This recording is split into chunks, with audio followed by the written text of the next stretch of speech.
Before today's video, don't forget to subscribe so you don't miss out on the latest videos. If you want to see a case or topic covered by Paranormally Listed, then go to criminallylisted.com and fill out the questionnaire under the Suggest a Case tab. Number 3. Nathan Hale Homestead, Coventry, Connecticut. Though not a traditional museum, the pastoral Hale House is one of those U.S. heritage sites. Built in 1776, it stayed in the Hale family for about 100 years before being turned into a museum and shrine to a hero of the American Revolutionary War. Nathan Hale is regarded by many as America's first spy, and regarded by others as Connecticut's favorite son. The former school teacher's behind the lines daring do is the stuff of legend, but we'll get to him later. While Nathan was away doing his clandestine duty for Washington and Company, his father, Deacon Richard Hale, raised the house in which Nathan was born and built a much larger, more sprawling estate for his 19 children, 7 from a second marriage. There were so many kids running around the place, Hale even built a small schoolroom in which to educate them. Perhaps he had an idea that Nathan would take up teaching duties upon his return from the war. The estate stayed in the Hale family for decades, but as descendants began to move away, the red clapboard pound began to fall into disrepair. In 1914, a local lawyer named George Seymour, a Revolutionary War buff, bought the grounds with the eyes of turning it into the museum it is today, but he had his work cut out for him. As he wrote at the time of its purchase, the Hale homestead was, quote, isolated, dilapidated, unpainted, and vacant. Seymour should have probably added haunted as well. Soon after he purchased the derelict site, George and a buddy took a buggy up to see what kind of renovations he was in for. As his friend coned his hands to peer into one of the schoolroom's dusty windows, he leapt back upon finding someone staring back at him. According to George's friend, the man inside wore a tricone cap, a favorite hat worn during the Revolutionary times. When George went inside to confront, perhaps, an intruder on his new property, no one was there. As George wrote in his diary at the time, my friend was so jarred by the apparition that he did not mention the matter to me for hours. But George grew convinced that the ghost his friend saw that day was the home's master, Deacon Richard Hale, who, for some reason, had refused to go into that great beyond after his death in 1802. In addition to seeing the wandering, restless ghosts of Richard Hale, members of George Seymour's family, museum staff, and visitors have reported hearing scraping in the upstairs hallways. Long, whispery scrapes, as if someone were sweeping with a straw broom. Others have heard clattering of pots and pans in the kitchen in the wee dawn hours when no one was around. It is thought that this ghost might be that of Lydia Carpenter, the Hale's loyal and longtime servant. And some believe she is cleaning the house at Mr. Hale's orders, readying the homestead for when his son finally returned from the war, making the place ready to welcome Nathan home. The thing is, though, Nathan never came home. On September 22, 1776, Captain Nathan Hale was captured by the British. On the orders of a man named William Cunningham, a soldier threw a rope around a branch of an apple tree. Hale climbed a ladder and looked over the looky-loos who had come to watch his public execution. He supposedly and famously declared, "I regret that I have but one life to give for my country," before he was forced to step off the ladder and into immortality. Nathan Hale, who dedicated his life to teaching children, but who ended up giving it in service to his new country, was dead at the age of 21. Unfortunately, the British didn't bother telling his family. In October 1776, frantic he hadn't heard from his son in more than a month, Deacon Hale sent his other son, Enoch, to go and find Nathan. For 6 weeks, Enoch rode his horse into the ground, trying to track down his brother. It wasn't until meeting up with Nathan's old regiment they learned the terrible truth. But by that time, no one remembered where Nathan was buried, and the Redcoats didn't bother keeping records. Enoch returned to Hale Homestead with a sad conclusion to his investigation. It said that Deacon Hale was never the same after hearing the news. He still wanders the house and the grounds today, waiting for his son to come home. Number 2. Cleveland Museum of Art. Whether you believe in ghosts or not, it's hard not to argue that museums, especially art museums, are full of spirits. Artists often put their heart and soul into their works, so to have them eventually hang in a museum for others to enjoy allows the artist's spirit, their shining inner core, to live on for all to see. But sometimes the artist's actual spirit stays with their artworks too. Case in point, the spirit of Claude Monet. The French-born Monet, who died in 1928, was the founder of what's called Impressionism. It's a style of painting that sets out to capture the feeling of a subject rather than trying to accurately recreate it. Today, Monet sits up there in the pantheon of history's great artists. So it's no wonder the Cleveland Museum of Art set out to honor his work during the museum's 100th anniversary. In 2015, the CMA lined up an impressive collection of the artist's work for a Monet exhibition. He used his massive 3-painting triptych called Water Lilies as the centerpiece. But while putting together the gallery show, the museum's chief conservator, Dean Yoder, discovered something strange.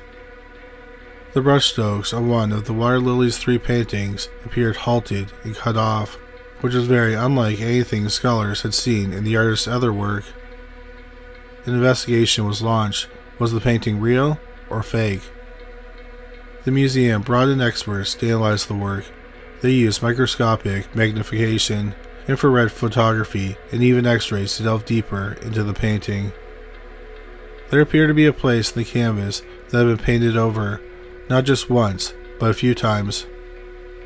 Given that Monet was very much alive during the 20th century, there exist a few photos of the man at work at his Governese studio outside of Paris. And in many of these photos, there appear to be water stains on the floor on the top of the room's drapery.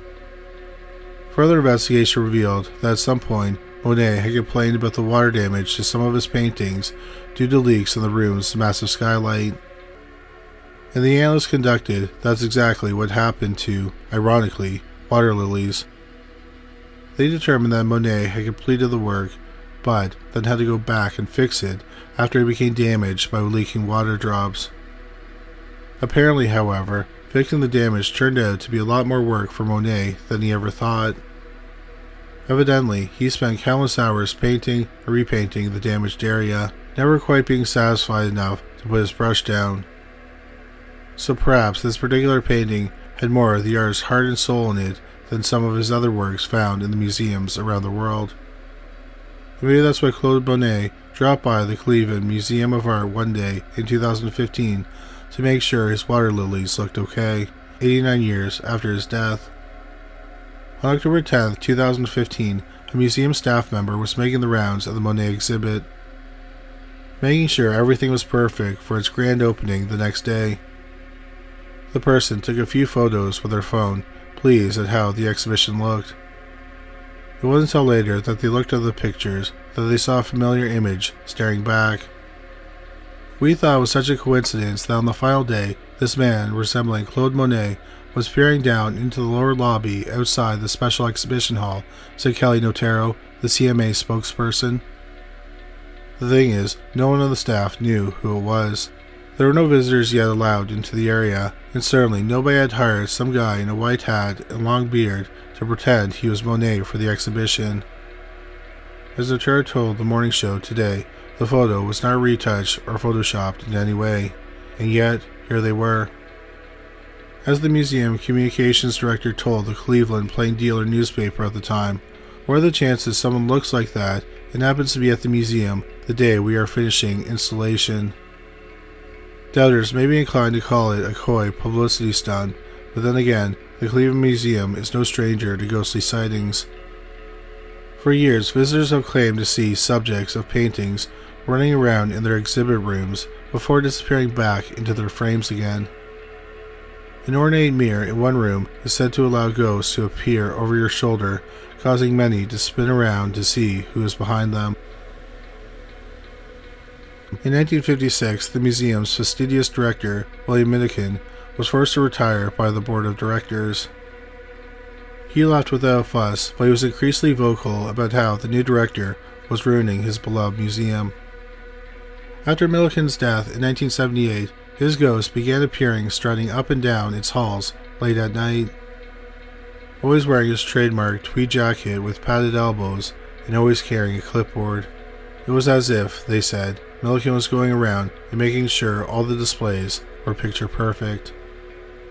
Perhaps just as Monet had been, which may prove that art lovers also give over their soul to the works, just as much as the artists themselves.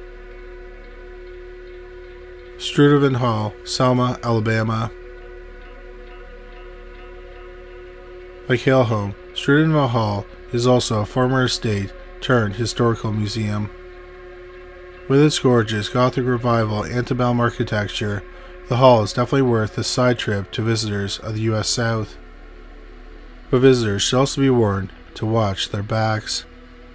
That's because Sturtevant Hall is rife with paranormal activity thanks to mainly the flight of its former residents. The estate's mansion was built in 1856 for one of Selma's founding fathers, Edward Watts. He and his family lived there for 7.5 years until the threat of civil war worried Edward enough that he pulled up stakes and took his kin to Texas. Watts sold the place lock, stock, and barrel to a man named John McGee Parkman. In 1864, Parkman was, as they said at the time, on the come. At only 26, he had already risen up the social ranks in Selma to the point where he could afford the home's $65,000 price tag. And even back then, he relished the beauty, enjoyed showing off when folks came to visit him, his wife, and their 2 beautiful young daughters. John Parkman exuded such cocksuredness that when the Civil War eventually did break out, Parkman saw an opportunity instead of a threat. He didn't really care about the core issue of the war, slavery. All he really cared about was money, so he didn't choose sides. That way, when the war was over, he would be in a position to profit. As the Northern Army took hold of the South, Parkman and a few investors opened the First National Bank of Selma, touting it in local ads as a federal bank with an authorized capital of $1 million United States dollars. A safe, loyal bank where the North could confidently keep its cash. Parkman served as the bank's first president, which drew some curiosity given his relatively young age. Soon, authorities from the Union Army knocked on the bank's door with hundreds of thousands of dollars in confiscated gold and silver. Parkman didn't care how the Yankees came into the money, he just cared about how he could turn it into more money. He opened federal accounts for these spoils of war and assured the Union commanders their money would be safe at his bank. It was a can't-miss, surefire, guaranteed the bank a return on investment. It was cotton. John Parkman reasoned, now that the war was over and embargoes on Southern products had ended, the rest of the country would again clamor for all that rich, abundant Southern cotton that they'd been missing during the conflict. He freely gave out high-interest loans to dozens of Alabama cotton farms using the Union Army's money. Big mistake. During the war, the North had found other places to buy cotton, cheaper cotton. It didn't need the South's cotton anymore. Plus, those Alabama plantations, having lost their slave labor force, had no one to pick their cotton anyway, so it dried on the vine and the cotton market in the South crashed. The farmers defaulted on their loans to Parkman, and the Union wanted to have a word with the bank president about its missing cash. It wasn't long until Governor George Wager Swain came knocking on the door of Parkman's proud and lavish home to place him under arrest for embezzlement and misappropriation of funds. Pacing in his sitting room, Parkman angrily defended himself to Swain. It wasn't fair. Other banks had tried similar investments. Why was he the only one being arrested? Parkman at first refused to leave his precious mansion, fearing he would never see the beautiful grounds again. But after Swain's soldiers raised their pistols, and after Parkman caught sight of his 2 young daughters crying on the stairs, he reluctantly let them take him away from his beloved home. As he was leaving, Parkman calmed his frightened children and promised them he would return home soon. He then promised his wife he would not rest until their name, was cleared. But he would never get that chance. Despite his high status in Selma, Parkman was thrown into Castle Morgan, a notoriously wretched Civil War prisoner of war camp. It was a dark, dank place to be holed up, disease-ridden and infested with fleas, populated by the war's most notorious miscreants and murderous ne'er-do-wells. John Parkman wouldn't survive long in a place like that, so his friends decided to break him out. After bribing the warden and a couple of guards, Parkman's pals threw a party on the shore of the river near the prison.